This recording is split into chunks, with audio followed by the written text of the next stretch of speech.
everyone, my name is Saida Alberto and this is my critical race narrative. The theory of racial identity development gave me a better perspective to understand that racial identity is not something immutable, but rather involves a process influenced by our environment, our experience, and our social relationships. In my particular case, I'm Peruvian and my ethnicity is Hispanic.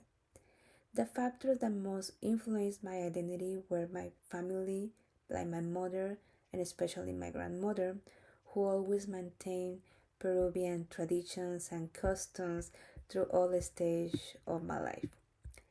Race plays a very important role in the formation of my racial identity as it influences both how I see myself and how others perceive me.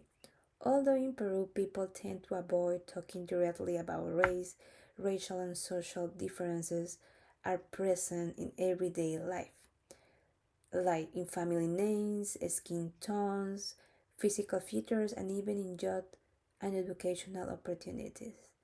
I became aware of my racial identity when I came to live in the United States. In Peru, I simply saw myself as Peruvian, but here I was automatically identified as Latina. That experience made me think a lot about how race influences how others perceive me and how I understand myself in different cultural contexts. An experience that helped me understand institutional racism occurred while I was working as an advocate for people who had suffered domestic violence and sexual assault. Many of the calls and cases I handled were from Hispanic women who did not speak any English and depend on me to translate and explain what was happening. I clearly remember that when some of them reported their abusers, the police did not seem to take the reports as seriously as they deserved. It was as if their voices mattered less because they did not speak the language, whether they were immigrants or because they were women.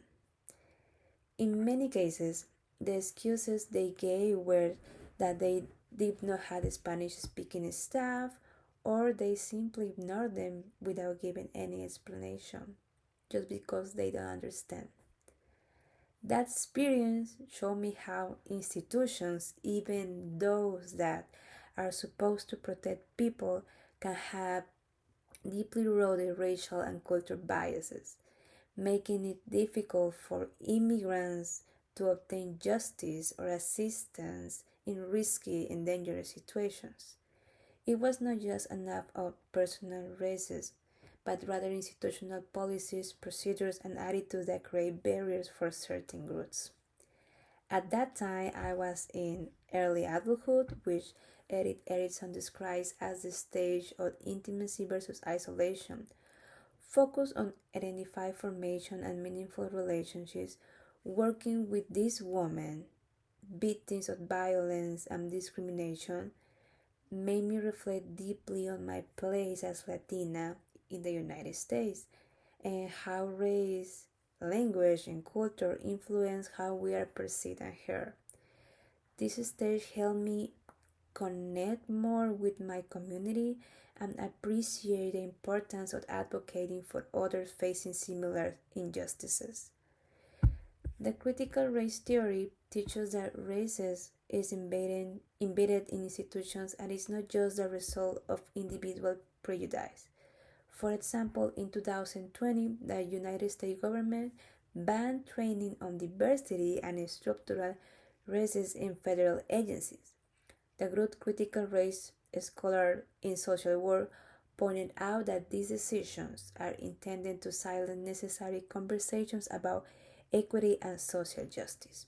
Furthermore, Ryan Gibbons explained that these bans reflect political strategies that seek to maintain existing power structures, so we still had a long way to go in order to educate much more about cultural diversity.